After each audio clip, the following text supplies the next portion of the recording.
बारे में जानते हैं। 4 व्हीलर में 2 एक्सल पॉइंट होते हैं जिसमें 4 पहिया कसा होता है। उसमें से हम पीछे वाले एक्सल के बारे में जानकारी प्राप्त कर रहे हैं।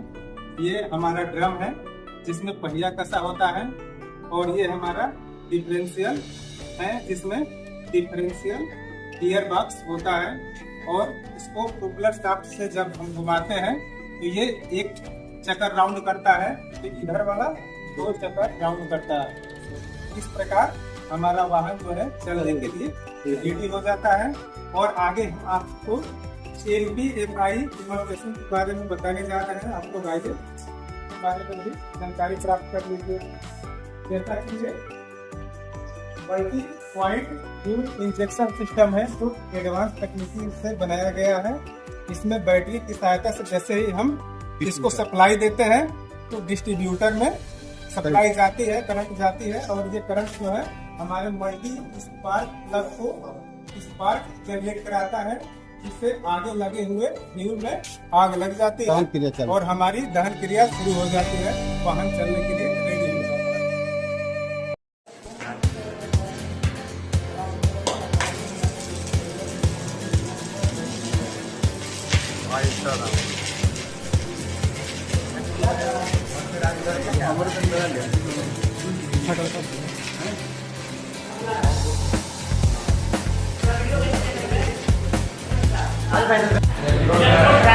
इलेक्ट्रोड ड्रायर में इसका यूज ये होता है कि जैसे आपने इलेक्ट्रोड वेल्डिंग करने के लिए आपने डायरेक्ट अगर यूज करेंगे तो उसमें नमी रहती है।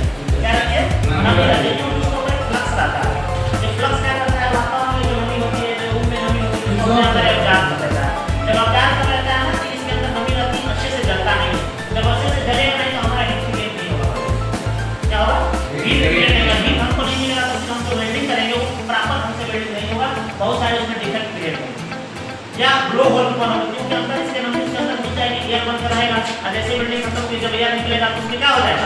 स्टील हो जाएगा। तो एक प्रकार का डिफेक्ट हो जाएगा। ये बहुत भारी एक्सरे होगा या जाओ लेके लैबोरेटरी में तो चेक होगा ना, तो बिल खराब हो जाएगा। तो इसको हम जो सीधा जो इलेक्ट्रोड यूज करते हैं, हम डायरेक्ट यूज करने के बजाय हम ओवन से यूज करते हैं। इलेक्ट्रोड ड्रायर या ओवन के नाम से जाना जाता है। ये छोटा ओवन है, बड़े बड़े ओवन आते हैं 15 के फ्रिज देखो ना, छोटा फ्रिज आता है, बड़ा फ्रिज होते हैं।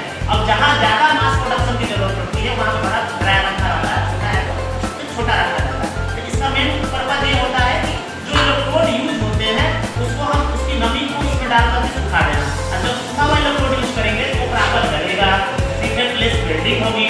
समझा ना? इसका ये मेन उद्देश्य है। उसी तरह इसको हम क्या करेंगे कि जो पावर बोर्ड होता है उसमें इसको लगा देते हैं, और लगभग 100 रेगुलेटर से हम इसको हम क्या करते हैं, टेम्परेचर को सेट करते हैं 100 डिग्री, 110 डिग्री, 90 डिग्री पर कर देते हैं। और इसमें से क्या होता है, जो इसमें नमी होती है वाष्प बन के उड़ जाता है, और बाकी हमारा इलेक्ट्रोड क्या हो जाता है, काम करने के लिए रेडी हो जाता है, रेडी हो जाता है, सूखा हो जाता है, और परफॉर्मेंस अच्छा देता है। मेन उद्देश्य होता है इस इलेक्ट्रोड का परफॉर्मेंस मिलेगा। ये परफॉर्मेंस अच्छा देता है और वेल्डिंग हमारी एकदम डिस्टेंटलेस होती है और 100% एक्यूरेसी के साथ वेल्डिंग होती है। समझना है?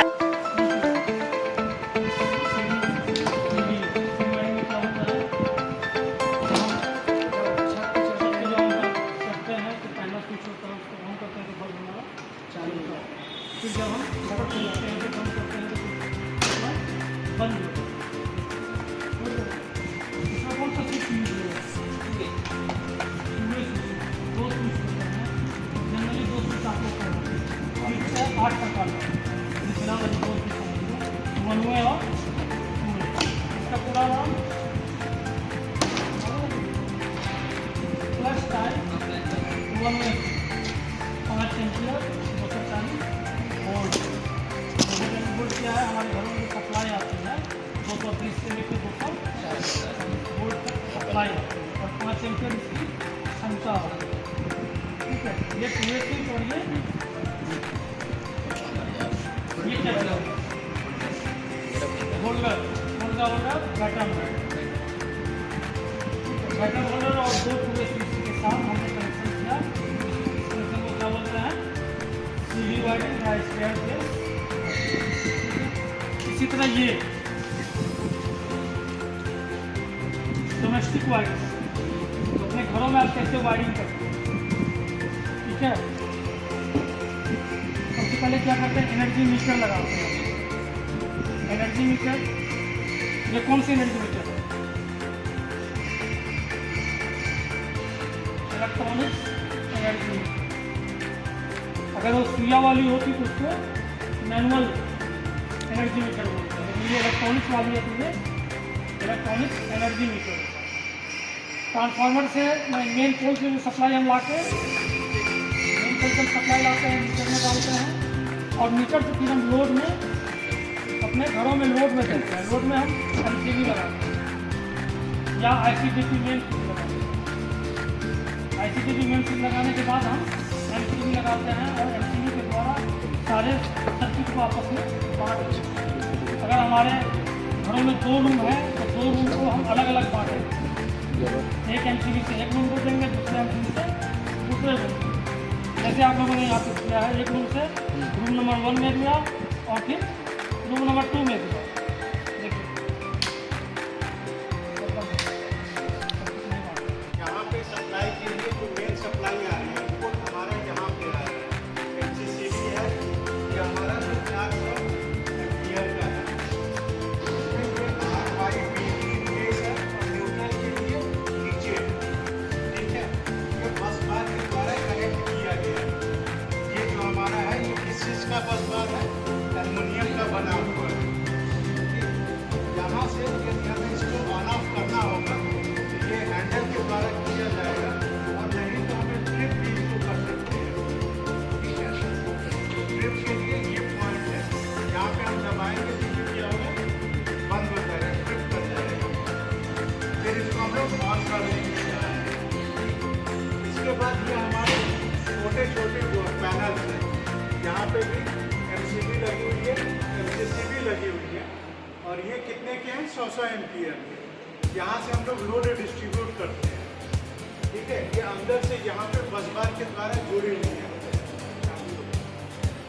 सबने RYB का बताया। RYB का मतलब रेड येलो। अब यहाँ से हमें जहाँ जहाँ भी सप्लाई देना है वो देते हैं। ये वाला क्या हमारा है? ये 3 लैंप है, ये दिखा रहे हैं कि कौन सी पे सप्लाई में वो आ रहा है, सप्लाई इंडिकेटर है। जैसे मान लेते हैं ये नहीं जलेगा तो इसका मतलब यहाँ पे फॉल्ट है, आर वाला सप्लाई नहीं आ रहा है, फिर हम उसको चेक करेंगे। ये हमारा क्या है? डिजिटल मीटर है। जैसे हम लोग क्या देखते हैं? Ampere meter, volt meter, frequency meter, ये तीनों का काम ये अकेले करता है। यहाँ पे ये देखो क्या है? VLL यानी वोल्टेज लाइन टू लाइन, मतलब फेस टू फेस। ये कितना आना चाहिए? 400, 400 टू 440, 400 से 440 वोल्ट के बीच में, ठीक है। ये नीचे लिखा हुआ है VLN यानी वोल्टेज लाइन टू न्यूट्रल, यानी सभी फेसों का हम लोग न्यूट्रल के साथ यहाँ पे वो करेंगे। यहाँ पे एम्पियर है, लोड दिखाएगा तीनों फेसों में कितना लोड है, यहाँ पे फ्रीक्वेंसी दिखाएगा। ये हम लोग देख सकते हैं अभी एल के साथ इसमें दिखा रहा है लाइन टू लाइन कितना वोल्टेज है? 401। करंट लोड कितना है इससे? 0। लोड तो कुछ है, इस पे चल रहे हैं, लेकिन अभी क्या है कि लोड बहुत कम है। यदि 10-15 एम्पियर भी रहे तो यहाँ पे ये शो नहीं करेगा, क्योंकि 400 का वो है तो उसके रिस्पेक्ट में बहुत कम हो जाएगा। बाकी यहाँ पे ये क्या दिखा रहा है? फ्रीक्वेंसी कितनी है? 49.9। दूसरा आप देखेंगे सेकेंड उसमें, यानी येलो वाले में कितना है?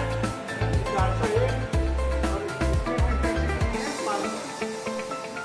ये प्लस माइनस कितना हो सकता है? 2, मतलब 48 से 51 के बीच में हो सकता है, ठीक है। ये क्या है? 399 वोल्टेज, करंट वैसे 0, यहाँ पे 49.9 आ गया, ठीक है, L3 में। फिर से इसको हम लोग दबाएंगे, ये किसमें? लाइन टू न्यूट्रल हो गया। R के साथ 230, Y के साथ 233 और येलो ये ब्लू के साथ 230 वोल्ट है, ठीक है। अभी ये क्या आ गया? तीनों का वो 401, 402, 399। ये तीनों का वो एक साथ वोल्टेज दिखा दिया, लाइन टू लाइन। ये इनका करंट है, सभी में तीनों में 0 दिखा रहा है। ये हमारा वोल्टेज और फिर वो फ्रिक्वेंसी। इसमें आर वाले में लाइन टू न्यूट्रल करंट 0 ही दिखा रहा है, वोल्टेज वो फ्रिक्वेंसी 99.9। ये थोड़ा बहुत चेंज होता रहेगा, फ्लक्चुएट करता रहेगा कि दूसरा और तीसरे के साथ, ठीक है। ये हमारा क्या होता है, डिजिटल मीटर है जो हमें तीनों का काम कर रहा है। किसका एम्पियर मीटर का काम कर रहा है, वोल्ट मीटर का काम कर रहा है, और किसका फ्रिक्वेंसी मीटर का काम कर रहा है। तो ये वाली है, ये वाला ट्रेस को हम लोग क्या बोलते हैं, इसको केबल एरे बोलते हैं। मतलब इसमें क्या है कि कनेक्शन किए हुए बस बार निकले हुए हैं, केबल बाहर से आएंगे और फिर उनको जोड़ा जाता है। केबल कहाँ से आ सकती है, या तो नीचे से इसका ओपनिंग होगा, एक प्लेट लगा होगा, यहाँ से आप देखोगे नहीं तो ऊपर होगा, ठीक है। ये कटे होंगे और उनमें हम लोग उसको डाल के लैंड करके फिर टाइट करते हैं, ठीक है। इतना समझ में आया। फायरिंग पे आते हैं हम अपने घर के अनुसार से मान लिया देखते हैं। जनरली ट्रांसफार्मर पर से हमारा सप्लाई मीटर में आ रहा है, मीटर से सप्लाई हमारा एलसीडी को जा रहा है, एलसीडी से सप्लाई हमारा और ये जितने भी पार्ट हैं घर एक्सीडी वहाँ जा रहा है। इस मशीन सबसे पहले हम जो पैनल है, जो पैनल हमारा चलता है उससे बात करें।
सर